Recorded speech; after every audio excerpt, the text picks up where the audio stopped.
Buenos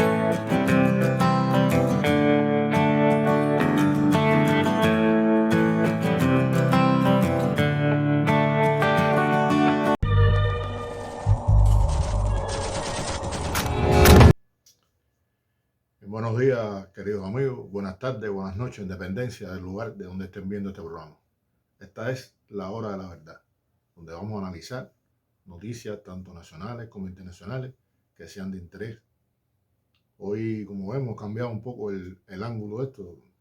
Me decían mis hijos hace un rato que se veía mejor así. Yo estoy de acuerdo con él. Creo que este es un ángulo, por lo menos varía un poco lo que estábamos viendo hace un rato.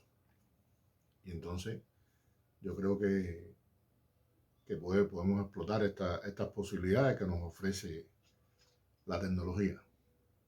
Y aquí estamos cómodos en esta posición.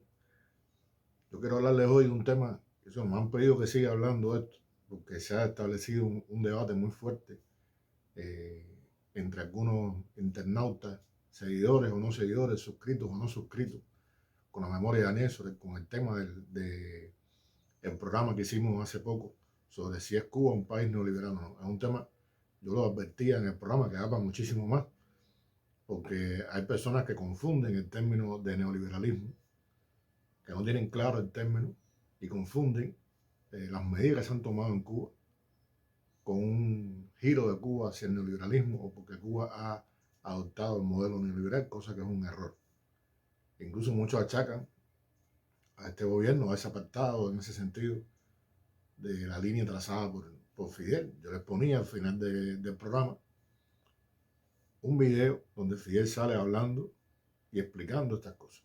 Donde Fidel habla de la inversión extranjera, donde Fidel habla de la necesidad de las MIPYMES y explica por qué.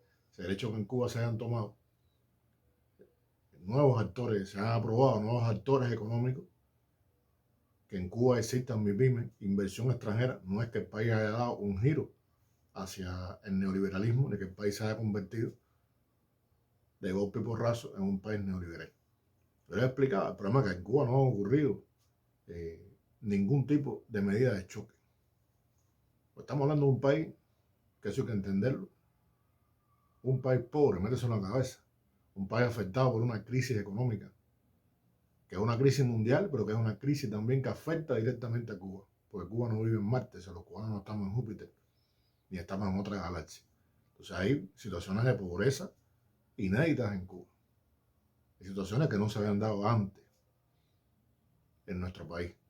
Sectores que han sido golpeados duramente por esta situación. Y siempre, por supuesto, las personas más vulnerables, los viejos, los ancianos, son los que más se afectan. Y estas medidas afectan a la salud pública. O sea, esta crisis afecta a la salud pública, afecta a los servicios de salud, porque la salud pública cuesta. En Cuba es absolutamente gratuita. Usted nada más que tiene que ir al hospital y recibe toda la atención del mundo por altamente calificados médicos, pero cuesta. Cuando entonces se hace un equipo ultrasonido, el ultrasonido cuesta. Ese equipo cuesta. Mantenerlo cuesta. La estancia en un hospital cuesta dinero. Y por supuesto que eso, en medio de una crisis económica, se afecta. Se afecta. Y se afecta, por supuesto, como decía, la atención a personas vulnerables en muchos lugares. Pero no ha aplicado al país ninguna medida salvaje de neoliberalismo. No hay ninguna medida de choque. Yo les ponía el ejemplo de los artistas. Durante la pandemia, este país le pagó un salario a los artistas, que a lo mejor no era lo que ellos aspiraban a hacer, porque bueno, gente así hay en todas partes. Entonces, ¿quién te dice? No, pero era una miseria. Oye, usted recibió un salario digno, acorde a las posibilidades del país, acorde al salario del resto de las personas que estaban trabajando. Porque el Estado decidió proteger a sus artistas. Y eso no lo hace un gobierno neoliberal. Para nada. No lo hace un gobierno neoliberal. Nosotros hemos establecido un debate riquísimo. Uno aprende muchísimo de estos debates. Yo defiendo el derecho de la gente a pensar y expresarse con entera libertad.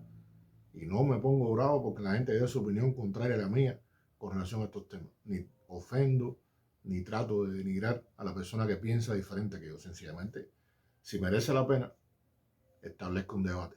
Si considero que esa persona se está moviendo en un interés real de beneficio del país, si la persona tiene intenciones de verdad, está preocupado por Cuba, pues sostenemos un debate. Si me percato que se trata de un oportunista, si me percato que se trata de alguien que está aprovechando la situación, si es un troll, si es un tipo pagado, que eso se descubre en 3 minutos, pagado para molestar y para difamar, pues inmediatamente lo único que hago es que lo elimino.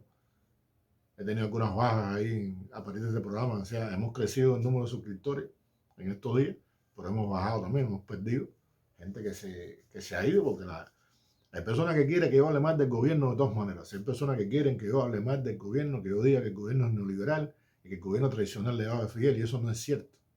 No lo puedo decir porque no es verdad, porque no lo creo. O sea, yo no puedo decir lo que no creo, por conveniencia, por mantener suscriptores. No lo voy a hacer nunca. ¿Me entienden? No lo voy a hacer nunca. Si yo por mantener 2 o 3 suscriptores que piensan diferente que yo, no voy a cambiar mi línea.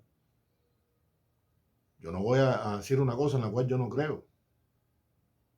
Yo no creo que este gobierno sea un gobierno neoliberal. Es un disparate. De verdad, se lo digo con todo el corazón. Es un disparate decir eso.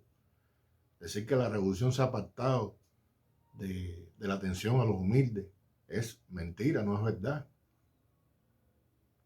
Los que decimos eso muchas veces nos olvidamos de la situación real que el país tiene. A veces la gente vive en una especie de país ideal, de sueño ideal, donde se piden cosas que realmente no son posibles.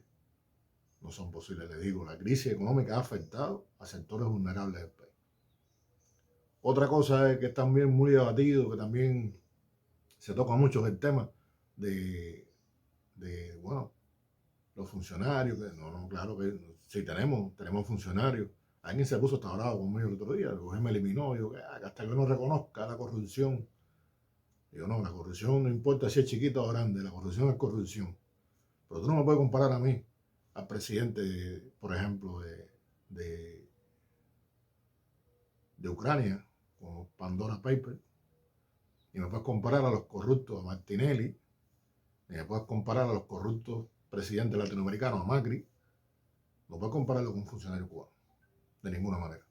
Más allá de las campañas de mentira que se hacen contra los principales dirigentes de este país. La campaña de lodo, la gran fábrica de lodo. Hay una cantidad de fake news, una cantidad de mentiras sobre los hijos de los dirigentes, que eso da pena a veces. Da pena. La cantidad de cosas que se inventan. Se inventan tantas cosas que si un día aparece algo verdad, la gente no te lo cree. Porque son tantas las mentiras. Han hecho montajes de fotografías, montajes de videos. Te presentan una boda como una gran cosa. Como que la gente vea cómo vive y esa boda es más simple que muchas bodas que he visto yo aquí en el barrio y en cualquier lugar de Cuba. Solo los cubanos cuando nos reunimos por fiestar buscamos donde no hay, inventamos para hacer lo que sea y damos fiesta hasta en la medida de las posibilidades nuestras. Esa no era la boda de un multimillonario ni nada que se parezca, pero no. Y ahí le suman cualquier cosa y se tergiversan las fotografías y se dan imágenes falsas de nuestros dirigentes. Y no quiero decir con esto, repito, que no haya corrupto, porque esta persona me increpó fuerte. No, si hay corruptos, ¿cómo que no? Tenemos ladrones como locos. Tenemos nuestros ladrones. Tenemos nuestros malversadores. Pero son jerarcas de bolsillo al lado de los malversadores y los corruptos que genera el neoliberalismo. Los corruptos que genera el neoliberalismo, esos sí son corruptos de verdad. Ahí sí hay de verdad. No se pueden comparar para nada nuestros corrupticos. Aunque le digo, cualquiera que le roba al pueblo merece el castigo más severo. Incluso más severo que esos neoliberales. Que los neoliberales ladrones que se roban millones. Porque el que traiciona la confianza del pueblo, que lo puso en un cargo, el que traiciona la confianza del pueblo, que le dio la tarea de velar por sus recursos, porque los dueños aquí de todo es el pueblo. Nosotros somos los dueños de todo. Y cuando uno pone un funcionario público al frente de una institución y ese funcionario roba, está traicionando la confianza que el pueblo puso en él. Por lo tanto, es más grave, mucho más grave, que ese ladrón neoliberal, que está actuando acorde a los principios en los cuales fue educado y en los cuales se mueve. El de nosotros no roba tanto como aquel, pero es más grave lo que hace, porque está traicionando la confianza del pueblo. Y esa es una verdad, es una realidad insoslayable. Y ahí sí estoy de acuerdo plenamente con los que me han escrito sobre el tema. Que el castigo debe ser severo. El castigo acorde a la ley, siempre acorde a la ley. Porque hay personas extremistas, que quien me escribe y me dice, no, hay que fusilar a los corruptos. No, en este país no. En este país no se fusila. Hace muchísimo tiempo no se fusila. A veces pasan cosas, a veces me he tropezado con compañeros o compañeras de otros lugares del mundo que me dicen, no, lo que hay que hacer en mi país es fusilar como hacen en Cuba. ¿Y donde te dijeron a ti que en Cuba la gente se fusila? O sea, es una persona que cree la propaganda contra Cuba y admira esa manera de actuar.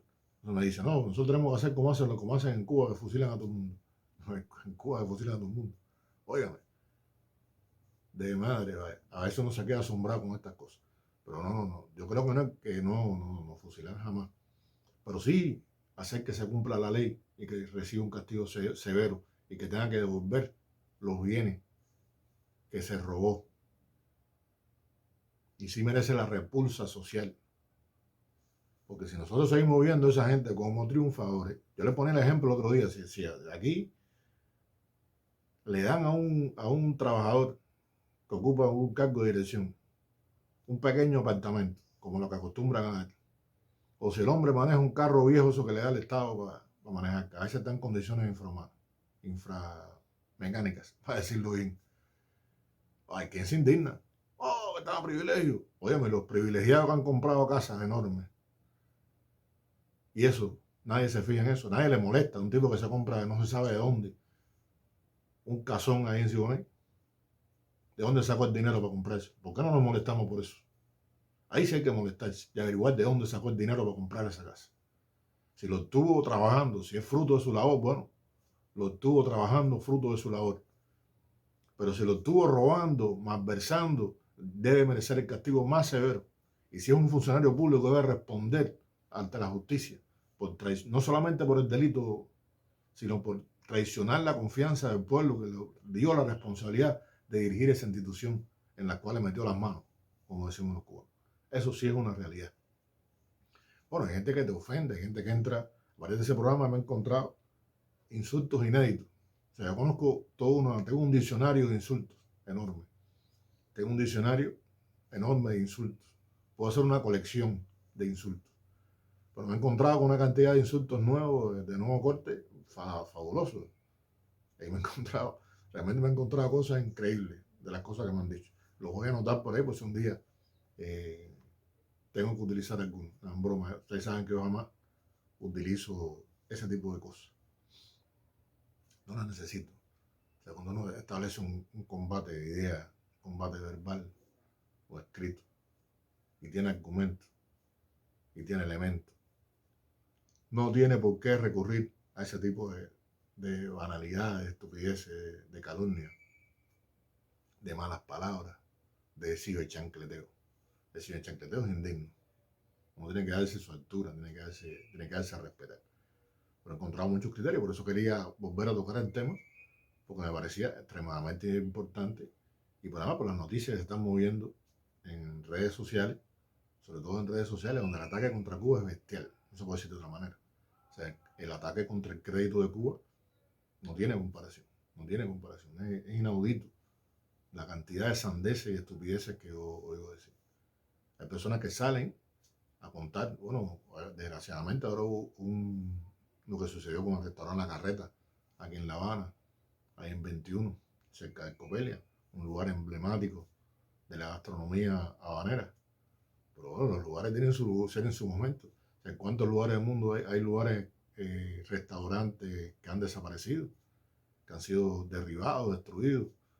Yo creo que una ciudad ha conservado muchas o lucha por mantener su patrimonio. En eso Eusebio Leal fue un ejemplo. Es La Habana. Es La Habana. A pesar de la crítica situación que tiene hoy con el mantenimiento, que no es por gracia de nadie, o sea, no es porque el gobierno de Cuba haya decidido dejar que La Habana se destruya, es que no tiene dinero para hacer otra cosa. O a veces se piden, yo quisiera ver invertir millones de dólares en La Habana, pero no los tenemos. No los tenemos. Yo quisiera ver las calles asfaltadas, pero no lo tenemos. Eso no es un capricho del gobierno, no es desidia del gobierno. Es sencillamente que no tiene cómo hacerlo. No tiene cómo hacerlo. pero siempre que pueda hacerlo sea así. Bueno, desgraciadamente La Carreta, un emblemático lugar de la capital, bueno, han formado una algarabía con eso. Yo voy a citarle ahora mismo cientos de lugares del mundo emblemáticos que son destruidos, y no porque estaban destruidos, sino sencillamente porque estaban a punto de caerse, sino, no porque no daban más, sino sencillamente porque el dueño, porque alguien compró los terrenos y decidió construir un supermercado. Y ahí cuánta gente no pierde sus casas en Estados Unidos, porque un día podemos dedicar un trabajo al gran drama de la expropiación de las viviendas en Estados Unidos, de cómo usted pide un dinero en el banco, refinanciamiento en el banco para comprar su vivienda, y obtiene un refinanciamiento y otro y otro y otro más. Y un día un tipo que va a construir quiere construir un área, un galó, un área de supermercado, oficina, de lo que sea, le compra la deuda al banco. Y usted cree que tiene plazos para pagarlo y desaparece un tipo para desahuciarlo en su casa, porque el dueño de la deuda, el que compró la deuda, el que pagó la deuda al banco, quiere que usted desaloje su propiedad. Y te dan horas para irte con medicamentos, un poco de ropa, y tienes que largarte de ahí. Y se aparece con la policía, con los funcionarios públicos, a botarte de tu casa. Y tienes que dejarlo todo lo demás adentro, porque estás en deuda. Y esas cosas después se les da a la persona que se ocupa, a los cazadores estos de deuda, que se apropian de todo lo que tú tienes en la casa para venderlo. Y después todo eso se destruye, se construye el supermercado. Así que no me vengan a hacer cuentos, pero engañan a los incautos de este país. En este país, desgraciadamente, a pesar de todo lo que la revolución ha hecho en materia de educación, hay una cantidad de gente incauta. Hay una cantidad de gente que se deja engañar, mal preparada. Y es increíble porque nos hemos metido como una especie de urna de cristal. La gente desconoce qué cosa es el capitalismo y qué cosa es lo que pasa fuera de este país. Y a qué se enfrenta realmente la gente fuera de Cuba. Es un gran escándalo en redes sociales. Yo estoy en desacuerdo con que haya desaparecido ese restaurante. Pero entiendo que son cosas que pueden suceder. Que no son únicas ni privativas del gobierno cubano. Si construimos un hotel está mal. Si no lo construimos está mal. Si se construye un centro de salud está mal, y si no lo construimos está mal. O sea, como quiera que sea. Es como decía mi abuela cuando era muchacho. Te dan palo porque bogas y palo porque no bogas. Esa es una realidad. Entonces, esta gente están como mamechora. Como el famoso cuento mamechora. No lo voy a decir aquí. En privado a lo mejor se lo explico a uno qué cosa es quién es mamechora y por qué la cito. Pero realmente no hay manera de quedar bien con ellos de ninguna manera. Porque no quieren quedar bien, lo que quieren es criticar por criticar. Y hoy en día cualquiera se coge una cámara enciende un teléfono, como estoy haciendo ahora yo, y empieza a decir cualquier tipo de sandez. Y se cree que es periodista y se cree que es eso, como si esto no fuera un oficio que se estudia, un oficio serio, un oficio profesional. Cualquiera empieza a decir cualquier disparate en nombre de cualquier cosa. Y entonces tiene la razón. Tiene la razón. Bueno, yo quería compartir estas cosas con ustedes porque la lluvia de criterios importante, no dejen de hacerlo. O sea, siguen enviando criterios. Lástima que lo hagan en privado. Yo quisiera que muchos de estos criterios se expresaran. Algunos lo han hecho en los comentarios. Pónganlo en los comentarios. No me molesta que me pongan criterios negativos en contra de lo que yo pienso en los comentarios. Que no estoy de acuerdo me lo pone. Para eso somos una comunidad. Esto es una comunidad en YouTube donde participamos. Y yo soy el dueño del canal y participo en ese canal. Y ustedes comparten conmigo o no. O dan su criterio o no. Pues me decía, miren, una de las cosas que me decían, voy a comentar esto porque es muy gracioso. O sea, una de las cosas que me decía un señor de los que entró, indignado, que por qué si yo era comunista usaba un medio capitalista como YouTube. Y una pregunta interesantísima. Y me lo pone como un ejemplo de libertad. O sea, que yo use YouTube. Bueno, YouTube me censura a mí todo lo que le da la gana. Yo ayer entré, fíjense ustedes que conmigo. Yo entré una hora y tenía 1440 suscriptores. Y media hora después tenía 1430. Bajé 10 suscriptores de golpe. Pero lo más curioso no es eso. Yo estaba revisando las vistas que tenía el último programa que subimos el sábado. Y entro y tenía en ese momento 168. Y estando viendo y observando el contador, bajó a 165. ¿Cómo pueden bajar las vistas? O sea, Pueden bajar los suscriptores, pero las vistas no pueden bajar. ¿Cómo voy a tener 168? Y frente a mí, yo estaba mirando el contador, se puso en 165. Digo, ¿pero cómo es eso? O sea, es imposible que la gente, o sea, cuando tú miras el video se queda. Eso no lo puedes borrar. Tú no puedes decir, puedo quitar la vista del video. Tú puedes quitar tu opinión, puedes quitar el like, puedes quitar cualquier cosa. Pero lo que tú no puedes quitar es la vista. O sea, evidentemente hay una manipulación de esas cosas.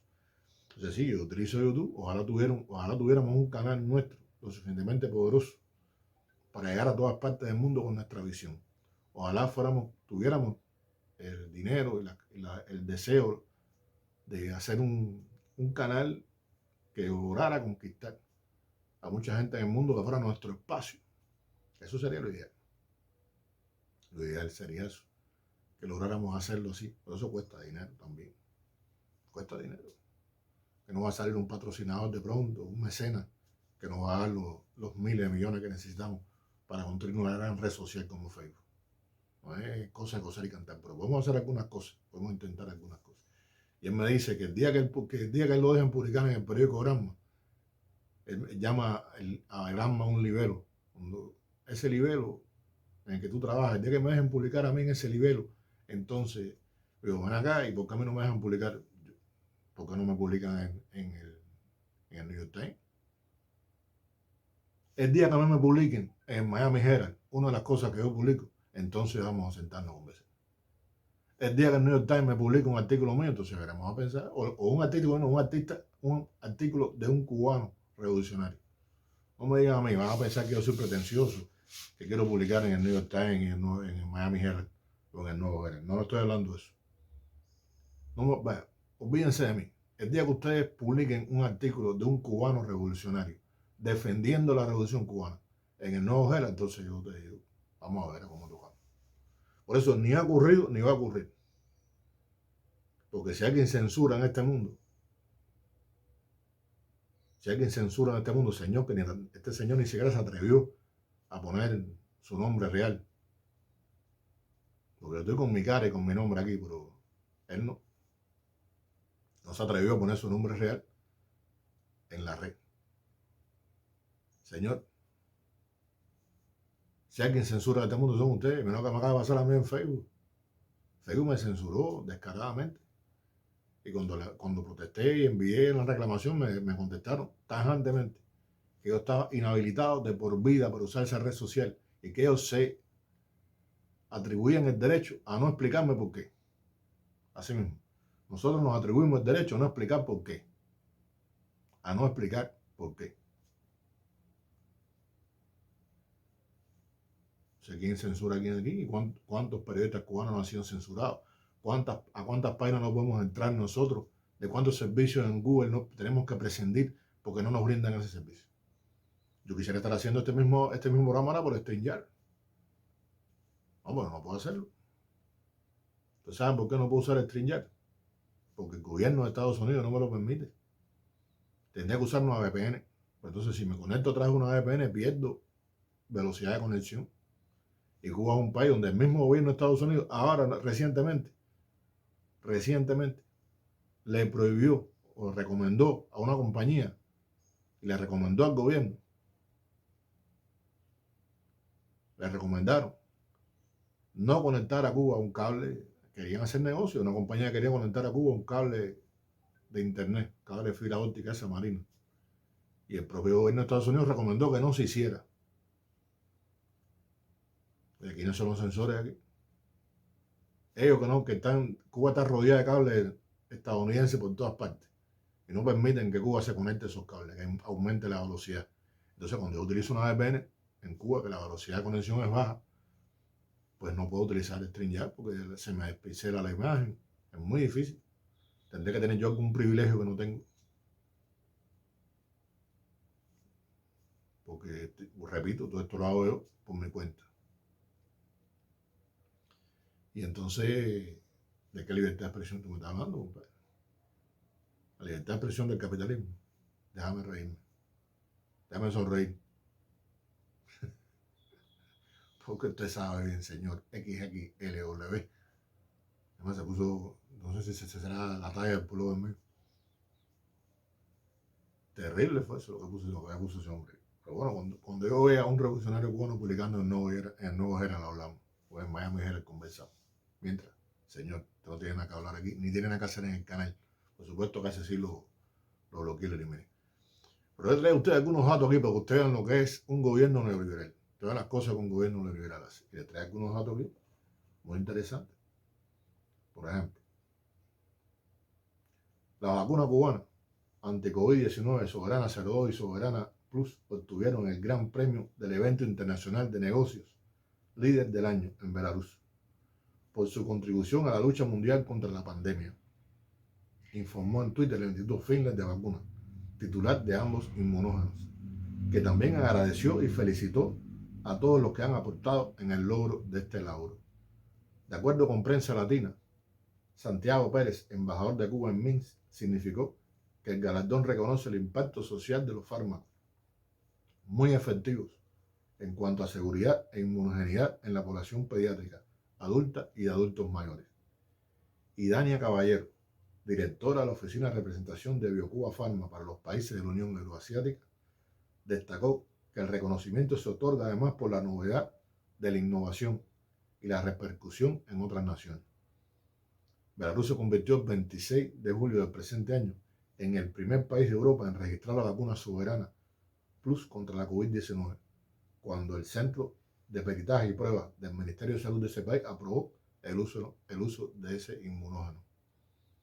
En octubre arribó a Belarus un lote de vacuna Soberana Plus para apoyar la inmunización de la población en el enfrentamiento a la pandemia, mientras que a la par de la llegada del cargamento, la agencia reguladora de la nación euroasiática registraba el fármaco Soberana 02 para su empleo.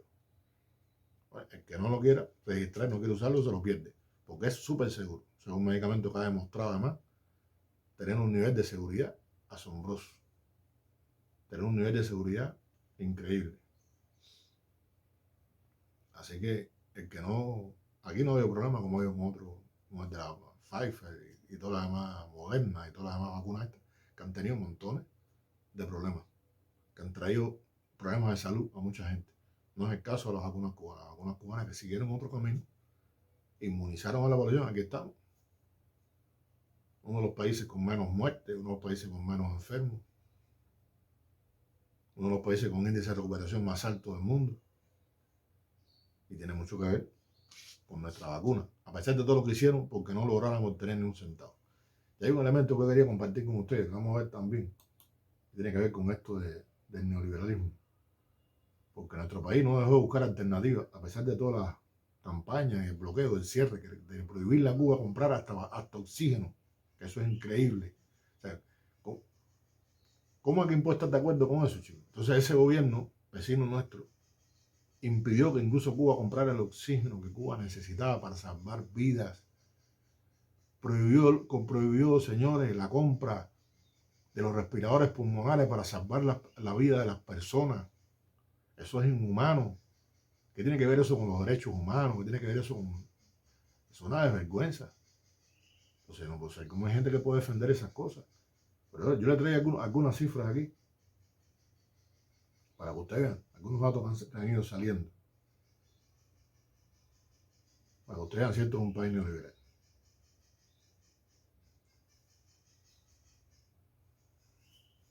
Bueno, fíjense ustedes. Aquí ha habido unos accesos que se dio, estamos hablando durante el 2020, para paliar estos problemas, se invirtieron 184 millones de dólares solamente en el 2020 en gastos de alimentación, vestuario, lencería, aseo. Solamente en ese año se había gastado eso. Un paciente en un centro de aislamiento, que hablé de eso la vez pasada, de que la gente iba para el centro de aislamiento, recibía desayuno, merienda, almuerzo, comida, merienda y atención médica primera, sin pagar un centavo. Pero en el centro de aislamiento, mantener a una persona en el centro de aislamiento costaba 990 pesos por día. Mientras que un paciente confirmado en una instalación hospitalaria cuesta 4.165 pesos por día y que requiera cuidados intensivos representaba un costo de 13.000 45 pesos. Por supuesto que en ninguno de estos casos el hospital a usted le extiende una factura para pagar esos gastos. Todo eso lo asume el Estado cubano.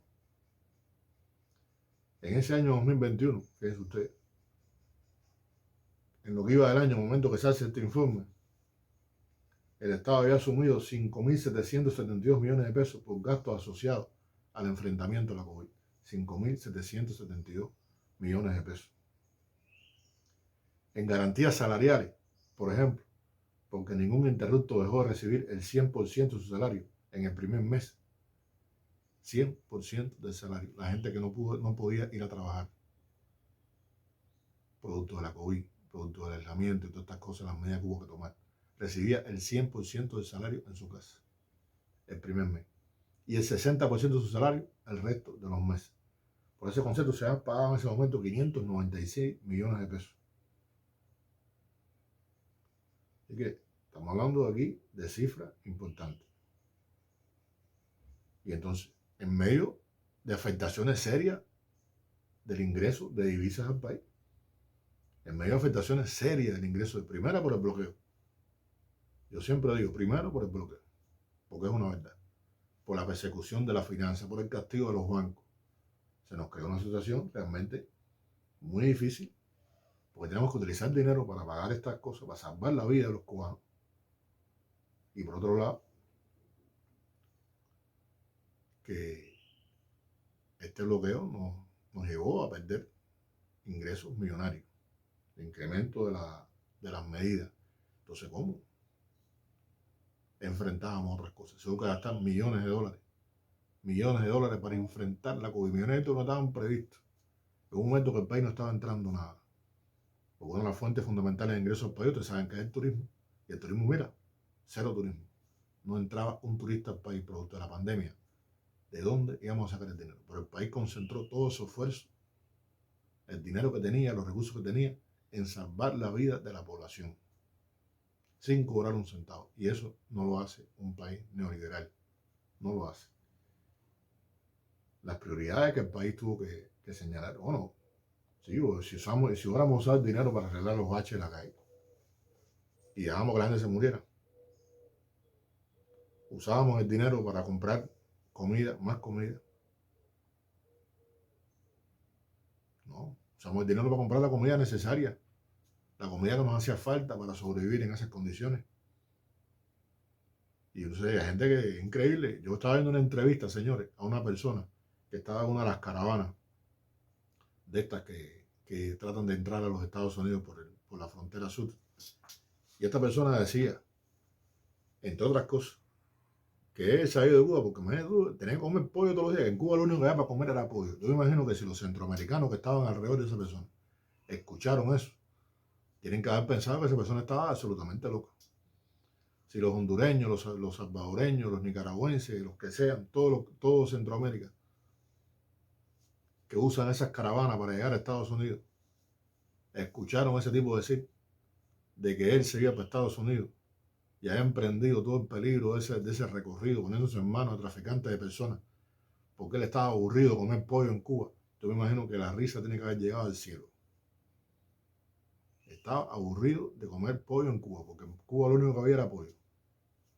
Es verdad que el pollo, gracias a la revolución, no nos ha faltado el pollo, no nos ha faltado la proteína. Que hay una gran monotonía alimentaria, yo lo he dicho otras veces, hay una gran monotonía alimentaria, porque bueno, comer pollo todos los días, cuando te empatas con un perro caliente, es casi una excepción. La carne de puerco está en 400 pesos, hay una inflación que le requete el mango, la inflación que no es solamente en Cuba, que existe en todas partes del mundo, pero que en Cuba golpea mucho el bolsillo de la gente, que hace que todas las medidas que se tomaron de aumento de salario se conviertan en agua, en nada.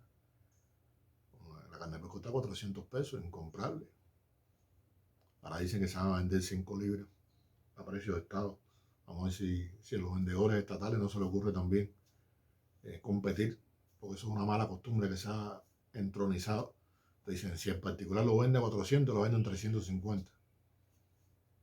Y 350 es un precio altísimo, que no es posible para el bolsillo de la gente. no se puede comprar.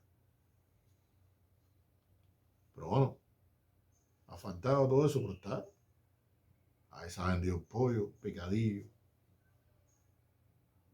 La gente hace cola, las colas son increíbles porque hay escasez, faltan montones de cosas. Pero esto es un país que tenía pronosticado, por ejemplo, este año recibir no sé cuántos millones y recibió 1,5. Menos turistas de lo que tenía calculado, porque el mundo se va recuperando poco a poco de la pandemia. Pero es que el mundo está en crisis, ese es el problema del turismo. Que el turismo depende de que no haya crisis económica. Cuando hay crisis económica la gente no viaja. O sea, ¿quién va a salir de viaje? ¿Quién va a hacer turismo cuando tiene que pagar, como tienen que pagar los europeos el día, las cifras que están pagando por la electricidad?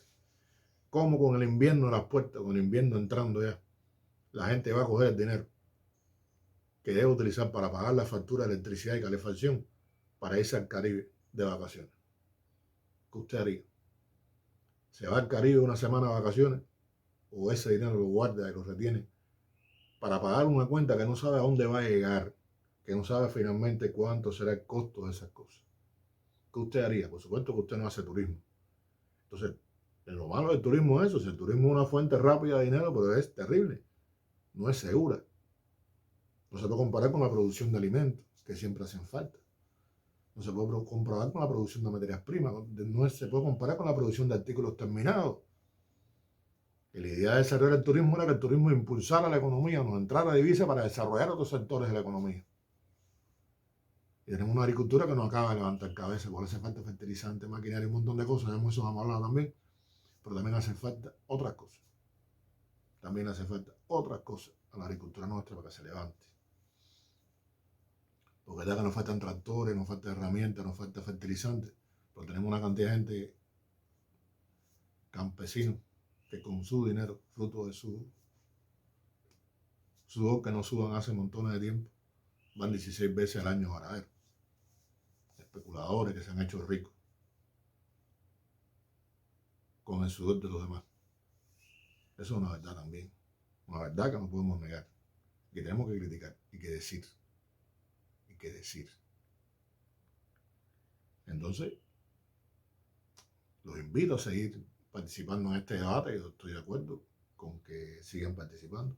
Hay muchas noticias internacionales interesantes en este mundo loco, este mundo al revés. Estaba viendo aquí por la mañana, aquí tengo aquí Russia Today frente a mí. Hay muchas noticias interesantes de lo que pasa en el mundo, la guerra en Ucrania, que no hay quien la entienda, tan peligrosa. Pero te pones a ver las noticias que dan Occidente y los ucranianos están ganando la guerra. ¿Será verdad eso? ¿Estará ganando Ucrania la guerra? ¿Están perdiendo los rusos la guerra? ¿Están los rusos haciendo cohetes con chip de lavadora, como dicen? ¿Será verdad que los rusos tienen que desmontar las lavadoras para quitarle los chips para construir cohetes? ¿Será verdad que los rusos no tienen armas? Bueno, se han desarmado los rusos, no tienen... Y bueno, y los misiles que están lanzando diariamente por todas las ciudades aquí, ¿de dónde los sacan? O sea, han quedado a esta altura del campeonato sin lavadora y sin teléfonos celulares, porque se le quitaron todos los chips a la lavadora y los teléfonos celulares y mandan todos los días 100 cohetes, 100 misiles para Ucrania. No sé dónde están sacando los chips entonces. Muy interesante esto de las lavadoras y demás. Y hay muchas cosas interesantes. He estado siguiendo el Mundial de Fútbol. Bueno, ustedes ven a qué equipo le voy, eso no les cabe la menor duda. Nosotros no tenemos un equipo Cuba que pueda discutir un campeonato mundial, pero bueno, nosotros los cubanos le damos siempre a Brasil y a Argentina. Son los dos equipos fundamentales en Cuba. Son los dos equipos que más fanáticos tienen en Cuba. Y bueno, yo siempre le digo a Argentina. Siempre ha sido un equipo, no ahora, de toda la vida. Siempre le fui al equipo de Argentina, a Maradona. Cuando Maradona jugaba, bueno, todos los cubanos te saben el cariño que sentimos por Maradona. Y bueno, también, por supuesto, he apoyado siempre al equipo de Brasil. Soñamos con un día tener un equipo cubano compitiendo en una final. Y nosotros que somos empecinados, no les quepa duda que eso va a ocurrir. Y en unos años va a haber un equipo de fútbol cubano discutiendo una final contra Argentina. Y en ese caso, por supuesto, que voy a estar con la bandera. Voy a estar con mi equipo. De eso no le quepa la menor duda. Pero mientras eso no pase, señores, yo lo voy a Argentina. Y estoy apostando por la victoria de Argentina, de nuestro continente. Además, en este Mundial de Fútbol. Y bueno, hay muchas cosas más, todo el bloqueo que se está haciendo estos demócratas, que alguna gente defiende del gobierno estadounidense, que están haciendo lo indecible porque Cuba no puede llevar un equipo fuerte al Clásico Mundial de Béisbol. Se han pasado la vida entera cacareando que Cuba no permite que los jugadores cubanos de Grandes Ligas jueguen en el equipo Cuba, integren el equipo Cuba. Se pasa la vida entera cacareando. No vamos ahora a analizar aquí por qué Cuba no incluía a sus jugadores en su equipo. Pero ahora Cuba llamó a los equipos. Nosotros sé que Cuba tuvo que pedir hasta permiso para que Estados Unidos autorizara a Cuba a participar en el Clásico Mundial, cuando lo autorizaron. Pero no han autorizado a que esos jugadores cubanos que juegan en Grandes Ligas integren el equipo Cuba. ¿Cuál es el miedo? Ahora, muy bueno que le hemos puesto el balón del lado allá, como decimos nosotros. Le pusimos la pelota del lado allá. Porque ahora, ¿a quién le van a echar la culpa ahora? Ahora Cuba quiere tener un equipo integrado, un equipo donde estén todos. Y entonces, ¿quién es el que no quiere que Cuba, que los jugadores, que los peloteros cubanos integren el equipo Cuba? Ahora yo creo que ha quedado más que claro quiénes son los que realmente impiden y han impedido siempre que estos jugadores jueguen con el equipo Cuba. ¿Por qué no pueden jugar con el equipo Cuba? ¿Por qué no acaban de extender el permiso de lo que se ocurre? O sea, son noticias interesantes. Uno hace un recorrido por los medios y se encuentra montones de cosas. Yo voy mucho a un diario estadounidense, lo uso muchísimo, que es en español. Yo me leo mucho el New York Times en español. Leo algunas cosas de Wall Street Journal en inglés. Leo The Economist. Son las cosas que más yo sigo. Y leo la opinión que es en español, en su versión digital, donde salen muchas noticias interesantes sobre los Estados Unidos. Muchas noticias sobre el mundo latino en Estados Unidos, como llaman ellos, mundo latino. De manera que han bautizado a los emigrantes latinoamericanos y caribeños que llegan a los Estados Unidos. Y es muy interesante porque, bueno, sale mucha información sobre esta situación de los latinos en Estados Unidos y muchas noticias sobre el gobierno estadounidense. Yo estaba viendo la opinión de, por ejemplo, Biden y Zelensky hablan de plan de paz en Ucrania y el apoyo sin precedentes de Estados Unidos. Estados Unidos está viendo el gran negocio del siglo en la reconstrucción de Ucrania. Este es el gran negocio del siglo. Ahora, hay una cosa interesante también que yo estaba viendo en la opinión hoy. Biden planea firmar el martes la ley que protege el matrimonio entre personas del mismo sexo. Bien interesante. Vamos a ver qué pasa ahí. Se está discutiendo que esto es un tema que lo voy a dejar para el próximo. Este tema lo voy a dejar para el próximo jueves. Va a ser el tema de la hora de la verdad el próximo jueves. Más de 70 legisladores instan a Biden a otorgar 7 días por enfermedad a trabajadores ferroviarios. Vamos a hablar de este tema, porque esto es muy interesante. Los que enaltecen y dicen que Estados Unidos es el mejor país del mundo. Vamos a ver cómo viven de verdad los obreros estadounidenses.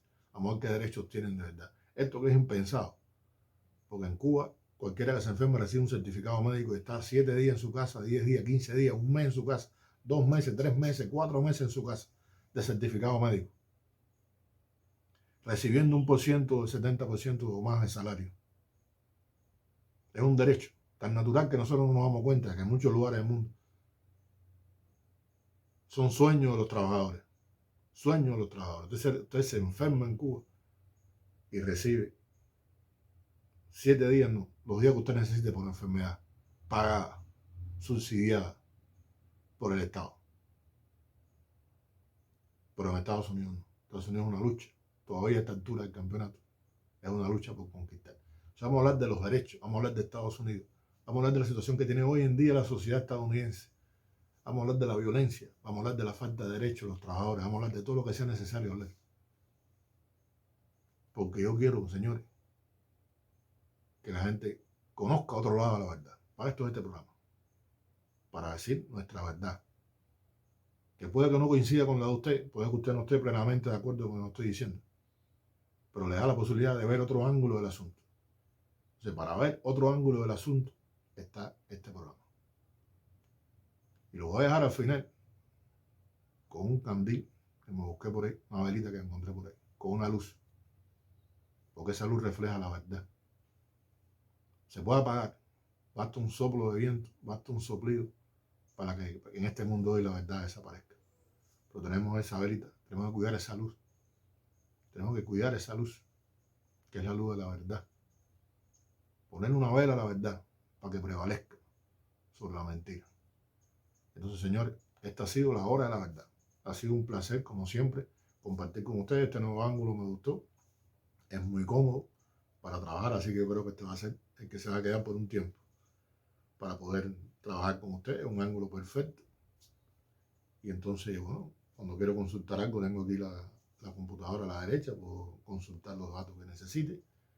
Tengo mejor iluminación. En todos los sentidos salgo ganando.